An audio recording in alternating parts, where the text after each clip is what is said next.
Magandang araw po sa atin lahat. Ito po ang aming Barangay Community Garden. Garden! Ang mga tanim po dito ay ang mga talong. Yan, marami na pong napapakinabangan ng ating mga constituents. At mayroon din po tayong mga tanim na mga sili sa mga gulong. At may sitaw pa po tayo para sa mga lutuing ulam po natin.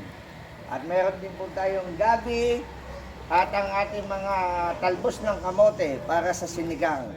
At nais ko rin sa inyo ipakilala ang ating Barangay Kagawad na siya ang nag-aasikaso ng Barangay Community Garden. Siya rin po ang ating committee ng agriculture sa barangay. At ito naman po yung aking mga kagawad na very supportive at ang aking sekretary. Ito naman po si Ryan, yan, na naglilinis.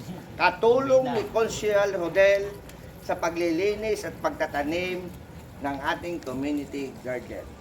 Ito po ay lubos-lubos na napapakinabangan ng ating mga minamahal na constituents, lalo na nung panahon ng pandemic, napakalaki ng tulong na naibigay. Hindi lamang po mga dilata, kundi kasama ang mga gulay upang ang mga tao at ang ginagamit po dito ay organic fertilizer.